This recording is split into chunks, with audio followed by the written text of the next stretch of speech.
हाँ जी फ्रेंड्स, तो आज मैं आप लोगों के साथ शेयर करने जा रही हूँ 8 ऐसे टिप्स जिनको अगर हम फॉलो करते हैं, जो हमारा जरबेरा का प्लांट है वो हमारे साथ बना रहेगा इस गर्मियों में भी, और सर्दियों के लिए हम उसको रेडी कर पाएंगे ब्लूमिंग के लिए भी। तो आप जानते हैं कि जो जरबेरा का प्लांट होता है ये कॉस्टली होता है। नर्सरी में 120 और 150 के बीच में हमें मिलता है, तो क्यों ना थोड़ी सी कोशिश की जाए और इसको बचाया जाए नेक्स्ट सर्दियों के लिए। तो ये छोटी छोटी बातें हैं जो हमें ध्यान रखनी है। कुछ बड़ा तामझाम नहीं है कि हमें ये करना है तो जरबेरा बच पाएगा, ऐसा कुछ नहीं है। बस छोटी छोटी बातें हैं जिनको हमने फॉलो करना है। तो नमस्कार, मेरा नाम है सुषमा, स्वागत है आपका मेरे चैनल छोटी सी बगिया में। तो चलो वो कौन से 8 टिप्स हैं जो मैं आप लोगों के साथ शेयर कर रही हूँ। तो उससे पहले अगर आप मेरे चैनल पे नए हैं तो मेरी वीडियो को जरूर लाइक कीजिएगा और मेरे चैनल को सब्सक्राइब कीजिएगा। धन्यवाद।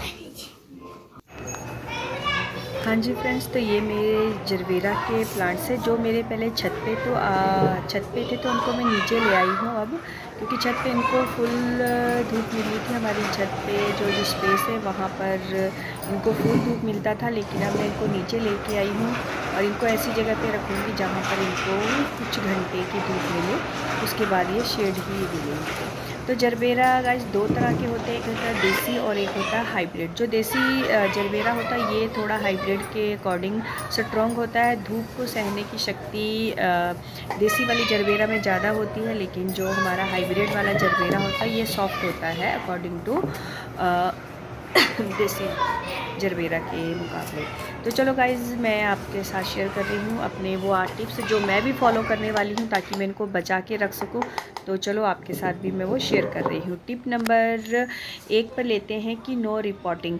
अगर आपने जरबेरा को जैसे जनवरी फरवरी में जब भी आपने ख़रीदा है और उसको हमने रिपोर्ट कर दिया था उस टाइम, तो अब हम जैसे कई जगह कई घरों में पॉट की प्रॉब्लम आती है, तो हम सोचते हैं कि ये तो सर्दियों का प्लांट है, सर्दियों में इसने फ्लावरिंग करनी है, तो इसको किसी पॉली बैग में रख देते हैं या किसी छोटे गमले में शिफ्ट कर देते हैं और ये पॉट हम यूज़ कर लेंगे। तो ये गलती आपने बिल्कुल नहीं करनी है। जिस पॉट में भी ये लगा हुआ है आपने उसी पे इसको रहने देना, रिपोर्ट बिल्कुल नहीं करना है। अगर आप इसका रिपोर्ट करोगे, इसका गमला चेंज करना चाहोगे, तो 101% चांस है कि आपका जरबेरा मर ही जाएगा। तो इसको वैसे ही रखना है, क्योंकि जो इसकी ग्रोथ का जो अच्छा टाइम है, जो इसका रूट का ग्रोथ का टाइम होता है वो विंटर सीज़न का ही टाइम होता है। तो इसकी जो अगर आप इसको रिपोर्ट करोगे तो इतनी गर्मी ये बर्दाश्त नहीं कर पाएगा, तो फिर आपने ये गलती नहीं करनी है। टिप नंबर 2 है कि इसको हमने शेड एरिया देना है। कितना देना है? तो गाइज़ आपने इसको, अब जैसे गर्मियाँ है, शेड एरिया तो इसको देना है, लेकिन इसको ऐसे नहीं है कि हम इसको फुल दिन या फुल इसको शेड एरिया में ही रखें। इसको कम से कम 2 या 3 घंटे की धूप हमें देनी ही देनी है, वो भी मॉर्निंग की। तो आप इसको ऐसी जगह पे रखिए जहाँ पर इसको 2-3 घंटे की मॉर्निंग की धूप मिले और बाकी दिन ये शेड एरिया में रहे, तो ये अच्छे से चलेगा। थर्ड नंबर टिप है नो ओवर वाटरिंग। आपने इस पर ओवर वाटरिंग बिल्कुल नहीं करनी है। पानी इसको तभी देना है जब इसकी भी ऊपर की मिट्टी सूख जाए, और जो इसकी मिट्टी का जो हम जितना भी हम जो उसमें पानी डालें वो एक्स्ट्रा पानी नीचे से निकल जाना चाहिए। अगर इसकी रूट्स में पानी ज़्यादा चला गया तो ये तब भी डैमेज हो सकता है। टिप नंबर 4 पे करते हैं केयर ऑफ क्राउन। जो इसका क्राउन होता है, जहाँ पर इसकी नई नई रूट्स निकलती है, नई नई पत्तियाँ निकलती है, वो इसका क्राउन होता है। तो उसका आपने बहुत ध्यान रखना है। क्राउन को धूप लगनी बहुत ज़रूरी है।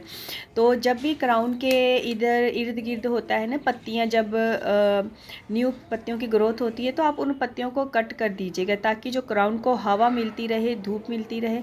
अगर इसका क्राउन अच्छा रहेगा तो फिर हमारा प्लांट भी अच्छा चलेगा। तो जब भी हमने इसमें जैसे पानी देना है तो क्राउन के ऊपर कभी पानी नहीं देना है, नहीं तो क्राउन पे फंगस लग जाएगी। अगर क्राउन इसका डैमेज हो गया तो फिर हमारा प्लांट भी ख़त्म हो जाएगा। तो पानी आप हमेशा गमले के इर्द गिर्द दीजिएगा, क्राउन के ऊपर आपने पानी नहीं देना है। टिप नंबर 5 है पॉट की सफाई।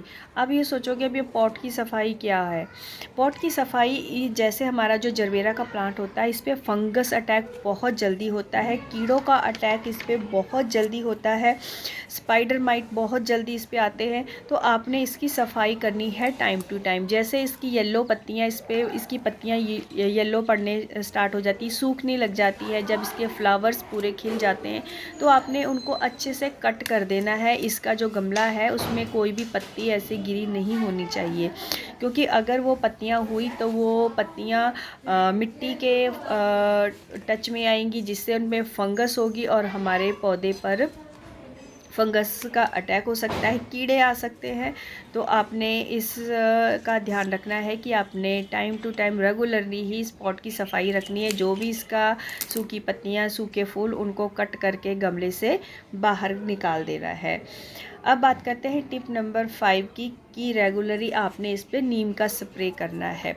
जितने भी हमारे विंटर सीज़न के प्लांट्स होते हैं, मुझे लगता है जरबेरा ही एक ऐसा प्लांट है जिसको केमिकल कुछ भी पसंद नहीं है। ना केमिकल खाद पसंद है, ना कोई लिक्विड खाद पसंद है, और ना ही कोई हम जो इस पर कीटनाशक का कोई भी स्प्रे करते हैं वो पसंद है। इसे सब कुछ ऑर्गेनिक ही पसंद है, केमिकल बिल्कुल नहीं इस पर अप्लाई करना है।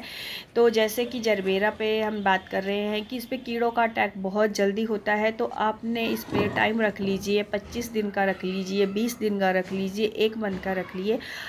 आपने इस पर नीम का स्प्रे करना ही करना है, ताकि इस पर किसी भी कीड़े का अटैक ना हो। नीम का स्प्रे आप इस तरह कर सकते हैं कि आप नीम ऑयल ले सकते हैं 5 ml, और 5 ml आप लिक्विड शॉप ले सकते हैं कोई भी, और 1 लीटर पानी में अच्छे से तीनों को शेक कर लीजिए, मिक्स कर लीजिए। उसके बाद आप रेगुलरली इस पर स्प्रे करते रहिए, तो भी आपके पेड़ पर कोई भी कीड़ा नहीं लगेगा। अब बात करते हैं टिप नंबर 7 की, कि जैसे मैं अब बात करती हूँ जून मंथ की, क्योंकि जून मंथ में बहुत ज़्यादा गर्मी होती है और उस मंथ में ही इस पर सबसे ज़्यादा असर होता है। इसकी पीली पत्तियाँ इसकी पीली पड़ने लग जाती है, मुरझाने लग जाता है ये, इसका जो पत्तियाँ होती हैं वो नीचे को लटक जाती है। तो आपने करना क्या है, इसको ग्रुप में रखना है, इसको ह्यूमिडिटी आपने उसमें देनी है। आपने जैसे आपके घर में बड़े प्लांट्स होंगे तो आप इनको उनके नीचे रख सकते हो, ताकि उनको उससे मॉइस्चर मिलता रहे, इनको ह्यूमिडिटी मिलती रहे।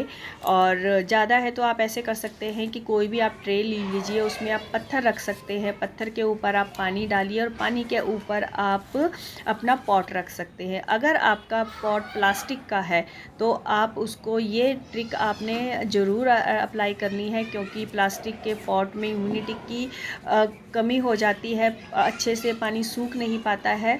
टेराकोटा में तो हवा आसपास बहुत आसानी से होती है, टेराकोटा तो हर प्लांट के लिए वैसे बेस्ट ही होते हैं।